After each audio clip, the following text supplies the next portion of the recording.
Vamos a empezar con las preguntas. Veo acá gente que entiende mucho de este tema, así que debe querer preguntar más cosas.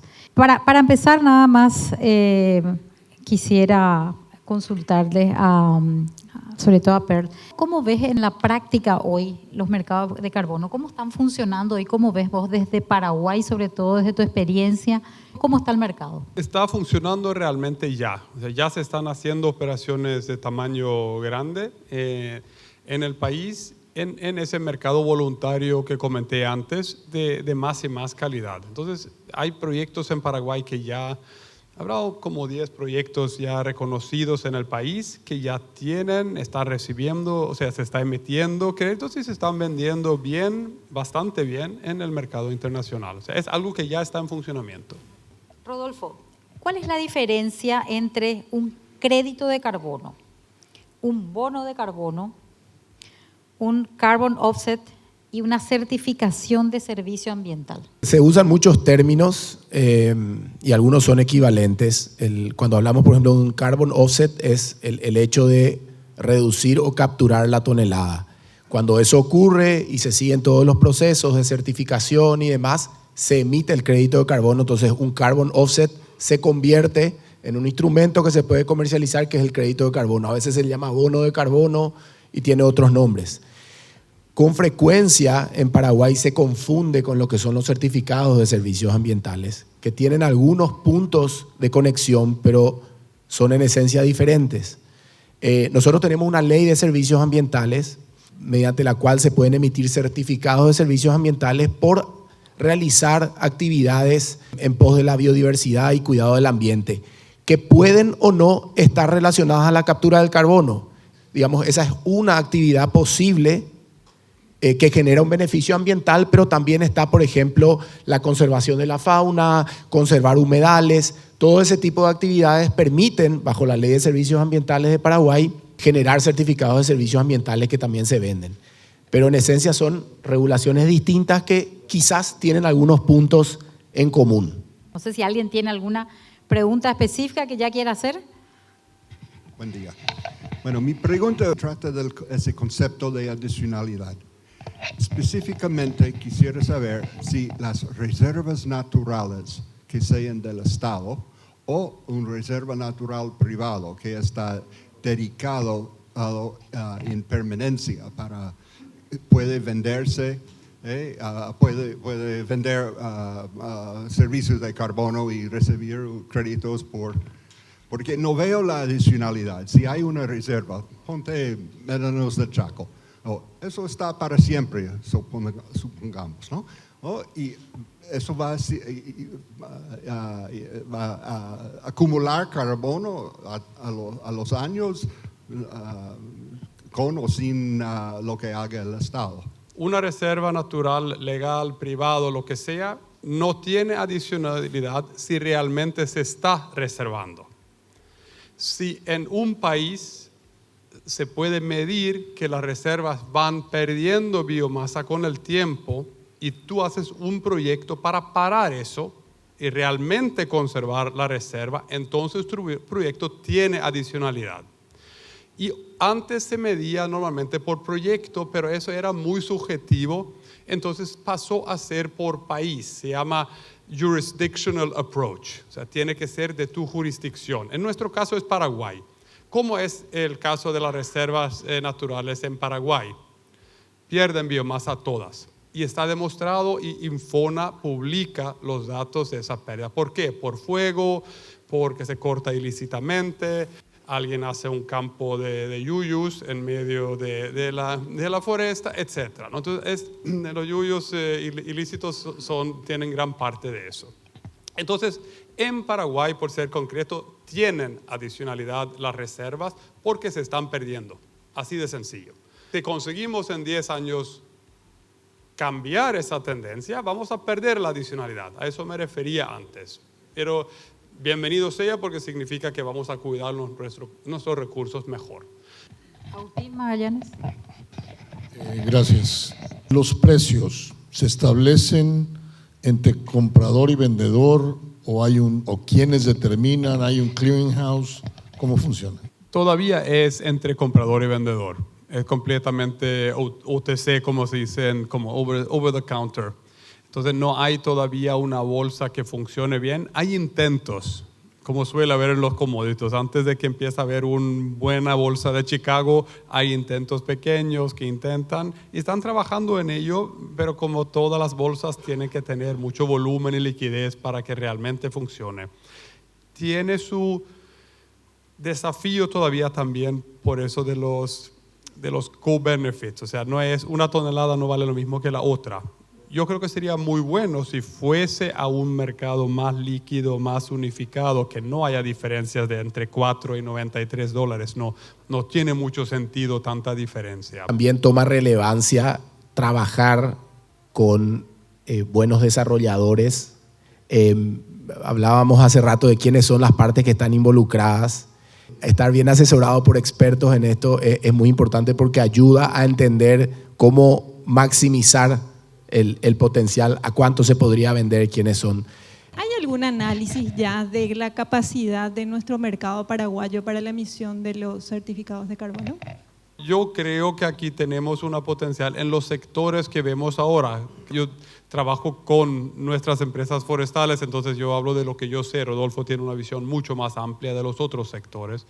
Pero lo que yo veo, creo que hay un potencial aquí de en los próximos 10 años, creo que fácilmente 200 millones de toneladas.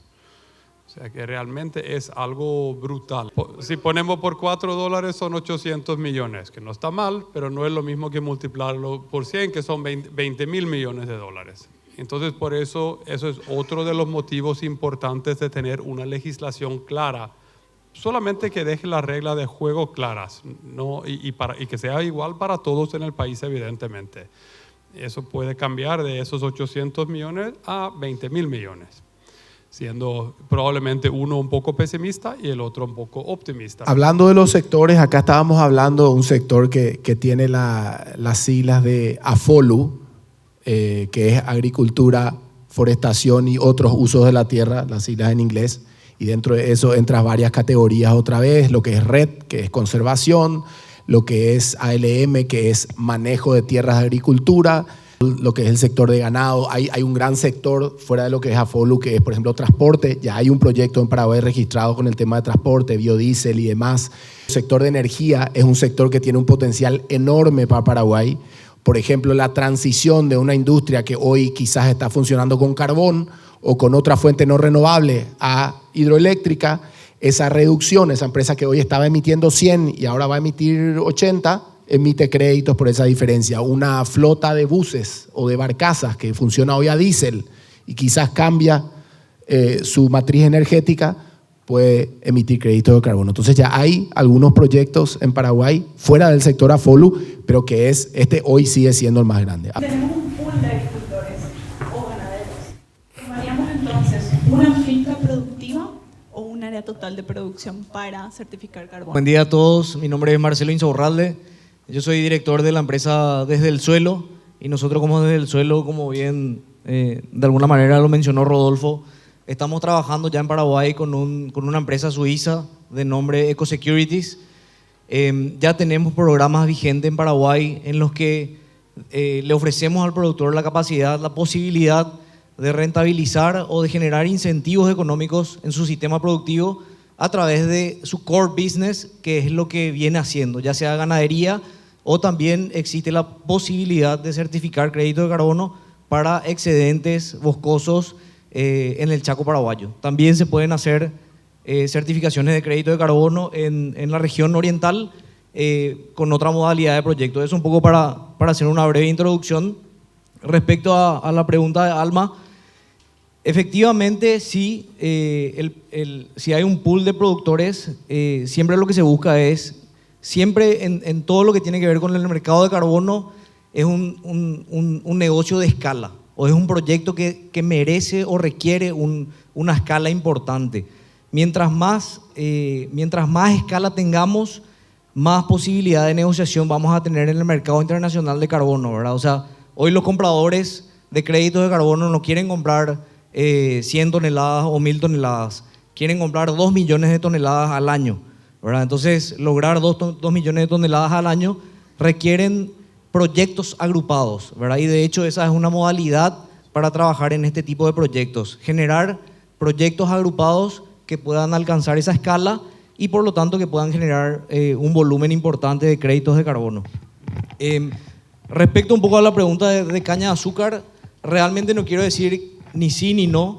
Ahí lo importante es evaluar caso a caso y entender cuál es la adicionalidad. Yo creo que Per lo explicaba muy bien. Si la línea de base parte de una situación degradada, de una situación donde hay mucho margen para mejorar, es decir, pasar del punto A al punto B, eso implica también generar un gran margen de incremento de carbono en suelo. Por lo tanto, eso se certifica y se comercializa en el mercado internacional. Ahora, si el campo ya está trabajando en el 100% de su capacidad, probablemente siempre hay cosas que se pueden mejorar, pero los márgenes ya van a ser muy pocos. Entonces, por lo tanto, eso puede terminar resultando inviable en términos económicos para las partes involucradas. No quiere decir que no se pueda hacer, pero los costos no justificarían la participación en un proyecto como ese. En el Chaco, si un propietario tiene, digamos, 5.000 hectáreas de bosque o 10.000 hectáreas de bosque y tiene el permiso correspondiente otorgado por las autoridades para hacer cambio de uso de suelo y convertir, digamos, el 50% le dieron, para convertir 5.000 hectáreas en pastura, sacar el bosque y convertir en pastura, tiene el permiso legal. Eso es muy adicional porque yo digo, no lo voy a hacer y si no lo hago voy a certificar y voy a cobrar X cantidad por esas 5.000 hectáreas. ¿Ustedes se animarían a mencionar hoy? Yo sé que los precios pueden ser muy... Y es un costo de oportunidad. Yo me imagino que todo en calcular. ¿Qué me conviene? Sacar esas 5.000 hectáreas, convertirlas en pastura, desarrollar una actividad productiva ganadera que me va a dar X por hectárea, o me conviene dejarlo como bosque, certificar y cobrar los bonos de carbono, los créditos de carbono. Si me preguntas a mí cuál es el escenario ideal, yo diría, si hay un productor que ya tiene una suficiente cantidad de hectáreas en las que puede producir ganadería y o agricultura en el Chaco, principalmente voy a hablar del Chaco, y además tiene un excedente boscoso de 5.000 hectáreas, a ese productor yo le motivaría a que evalúe y considere la posibilidad de generar ese modelo de negocio dentro de su sistema productivo. ¿Y por qué? Porque le ofrecería la posibilidad de que lo considere, porque es un proyecto que hay distintos esquemas de trabajo, pero el nuestro por lo menos es a 10 años, y bueno, ese productor al año 11 puede decidir salir del negocio de carbono y puede tomar la decisión que quiera con su propiedad, ¿verdad? Y no hay, a partir del año 11 no hay ningún compromiso con el programa o con los créditos de carbono, ¿verdad? Entonces, esa es un poco mi experiencia. Hay que evaluar caso por caso, pero quería mencionar también, yo creo que efectivamente, como él dice, hay que hacer ese estudio, ¿no?, para cada caso. Yo lo veo desde el punto de vista de la diversificación que mencionó antes Rodolfo. Para cualquier productor de cualquier cosa, ya no hace falta que hablemos de carbono, depender de un solo mercado, vamos a decir que es ganadería de cría en Concepción, donde nosotros estamos trabajando. Bueno, yo dependo entonces del valor de la cría todos los años y es mi único ingreso. Si yo puedo añadir a eso otro producto, en el Chaco ahora está la leche, está el ganado, está la agricultura. Perfecto, se va variando entre esos tres según cada uno. En este caso estamos añadiendo un producto más que es el carbono. Yo creo que a muy pocos conviene ir 100% el carbono. Lo único que voy a hacer es guardar mi único árbol y vivir de eso. Yo creo que es verlo como en un conjunto. Personalmente creo en general más en los proyectos que requieren hacer algo que sea comercialmente viable y tener el carbono como un producto más. Yo creo que esos proyectos son los más sanos para el país porque dan trabajo, dan una sustentabilidad económica, incluso fuera del carbono a largo plazo, pero ayudan con el flujo de caja para empezar ese negocio, lo que dijo Rodolfo. Si yo tengo que esperar 7 años a cortar mi árbol, ¿Con qué compro el cocido de la chipa durante esos 7 años? Entonces allí es muy importante esa adición y tener un componente más. Entonces yo creo mucho en los proyectos donde hacemos algo y el crédito de carbono es algo que adicional a ese negocio que lo hace factible. En el Chaco hay la legislación nacional requiere que se mantenga 50% de tu propiedad en reserva natural, en bosque natural. Entonces, si eso es una obligación impuesto por la nación, es posible hacer un proyecto de carbono sobre la parte de reserva natural obligado por la ley. Si está obligado por la ley, pero aún así está desapareciendo, que es el caso, tiene adicionalidad. Si no está obligado por la ley, si yo tengo un excedente de bosque nativo en mi campo, y como ha dicho el señor antes, y yo tengo, como ha dicho Joan antes, si yo tengo el permiso de cambiar el uso, allí también tiene adicionalidad por la totalidad, no solamente por la pérdida anual. Y eso cambia el cálculo. Con el permiso de cambio. Así es. Haciendo el ejemplo, 10.000 hectáreas, yo compro un campo de 10.000 hectáreas y puedo desmontar 5.000 o 5.500.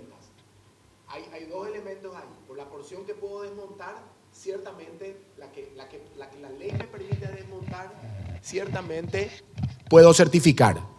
¿Ok? Diferente de la actividad de plantar un árbol es no cortar un árbol. Por no cortar el árbol, se certifica. Después uno llega a la porción de la reserva y ahí entra lo que dice Per.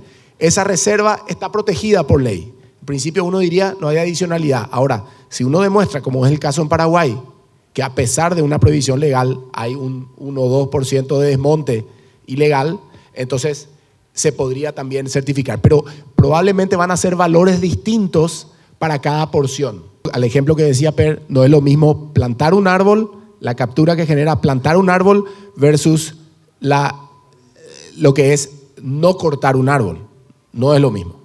¿Okay? Y lo que es conservar una reserva es distinto. La cantidad de toneladas es distinto y también la cotización por tonelada es distinta, dependiendo de todo esto de los costo-beneficios y demás. En relación a la ley que está en estudio, escuché algunas declaraciones de que la ley le va a obligar a la gente a condenar su tierra con este tema del carbono y que no se va a generar más empleo. Me gustaría escuchar un poco los comentarios de usted al respecto. Yo creo que en general los proyectos de carbono que es de una actividad. Si yo planto un árbol, creo trabajo y es muy importante la pregunta porque uno de los malentendidos es que si yo hago un proyecto de crédito de carbono, luego no puedo tocar mi terreno, se queda ahí dormida y no es el caso. En el caso de una plantación de árboles, tú plantas y cortas. Entonces tú tienes trabajo y vendes y haces todo tu trabajo. Lo único que te comprometes a mantenerlo plantado durante 30 años. No puedes ser cortoplacista, ir y plantar 5 años y luego te vas. Pero en industrias como estas, bien sea agricultura o ganado o forestal, no es para 4 o 5 años. Tienes que hacer tu inversión y luego lo mantienes. No es tan difícil ese compromiso. Entonces por eso yo creo que los mejores proyectos son los que tienen eso, puestos de trabajo, una actividad comercial y carbono. Sobre esa pregunta también, Raúl, yo creo que hay que tener la visión integral de los sectores. Entonces, si bien es cierto que podría darse el caso que un ganadero en el Chaco decida no desmontar una porción y eso signifique que no va a dar cierta mano de obra, cuando uno ve esto transversalmente, por otro lado tenés quizás en la región oriental alguien que está plantando 10.000 hectáreas y probablemente en lo que es sector forestal se emplea 10 veces la mano de obra de lo que emplea, o sea, una hectárea ganadera, la mano de obra de una hectárea ganadera versus la mano de obra de una hectárea de forestación, la diferencia es enorme. Entonces cuando uno ve esto en forma integral como país, creo que la cosa cambia. Muy fácil es decir, no, acá 2 hectáreas no se van a deforestar y por tanto se pierde mano de obra. ¿Y cuántas otras se van a forestar quizás en la región oriental? Y toda la industria asociada, toda la cadena de valor, porque no son solo esas hectáreas, los camiones, las cosas, aserradero, eventualmente planta de celulosa, plywood, es enorme. Con respecto a ese artículo 17 de la ley, que habla de del proyecto de ley, ¿verdad? Que habla de carbono generado en el extranjero que puede ser contabilizado por el Paraguay. ¿Qué actividad, qué sector se piensa que puede contabilizar Paraguay? No tengo el artículo a mano, pero si mal no recuerdo, creo que eso refiere al caso inverso. O sea, nosotros estamos hablando acá de la exportación de créditos de carbono, pero podría darse en un futuro, ojalá sea el caso, Paraguay se industrializa y de acá a 20 años o a 10 años tengamos que importar créditos de carbono. Entonces, si mal no recuerdo, lo que ese artículo hablaba es que el mecanismo inverso por la cual el Estado contabiliza a su favor créditos generados en el extranjero. Lo que vimos de esta ley es que en realidad no genera una obligatoriedad, sino que una claridad para desarrollar este tipo de negocios, en términos de la claridad sobre la propiedad del carbono y principalmente para evitar las dobles contabilidades. Entonces, a eso directamente apunta la ley, así como lo vimos y como estaba previsto. Y por otro lado, en cuestiones de generación de empleos, por las exigencias de las certificaciones, ningún empleo que se genere y por el abordaje, por lo general, social que tienen estas certificaciones y los créditos, por lo general, los empleos van a ser a beneficio de las comunidades locales y también con el respaldo de la legalidad de estos empleos. Entonces, solo eso aportar un poco. Mencionaron los ajustes correspondientes. Esta figura nace bajo el concepto de enfoque cooperativo, artículo 6.2 del Acuerdo de París. Mercado regulado. Esto también se aplicará al mercado voluntario según lo presentado en el proyecto de ley de crédito de carbono. Entonces, ¿acaso no sería prudente distinguir entre un mercado voluntario y un mercado regulado dentro del proyecto de ley? Yo creo que por eso justamente en la primera presentación que hice quería subrayar eso, porque realmente el mercado voluntario sin ajuste correspondiente está desapareciendo muy rápido. Mi opinión personal es que un crédito voluntario sin ajuste es falso. Si yo lo vendo y el Estado también lo vende, estamos haciendo trampa. Aclaremos que lo que es del privado es del privado y lo que es del Estado es del Estado. Si luego el Estado se ve forzado de hacer algún impuesto sobre el carbono, bueno, entonces esa es otra pregunta. Pero para mí no se puede vender dos veces. Por eso yo creo que tiene que ser con ajuste correspondiente y creo que francamente Paraguay hay un excedente en el país, entonces es una oportunidad. Igual que hay países que venden a otros países porque tienen excedente. Yo creo que se tiene que ajustar porque si no es mentira. Bueno, vemos que realmente este tema tiene muchas aristas, casi que es interesante desde ir partiéndolo en partes y profundizar más en cada una de ellas, ¿verdad? En atención al tiempo de todos, solamente comentarles que hace poco habíamos visto que Apple publicó que ya está comprando créditos en Paraguay, cosa que nos muestra que esto es una realidad, ¿verdad? Aparte de poder conocer las obras de Paracel y enterarnos de cómo están avanzando, vemos que ya hay empresas de nivel internacional que ya están apostando a Paraguay. Entonces, bueno, de nuestra parte nos comprometemos a seguir profundizando en este tema. Me pareció súper importante, interesante y creo que da para mucho más. Tenemos que conocer, aprender todos también para poder tener una opinión bien formada. Bueno, muchas gracias nuevamente, Per. Un placer, un gusto tenerte aquí contigo. Rodolfo, lo mismo para vos. Muchas gracias a todos ustedes por acompañarnos, por las preguntas tan interesantes. Y les invitamos a un café y a seguir conversando sobre este tema aquí al fondo. Gracias.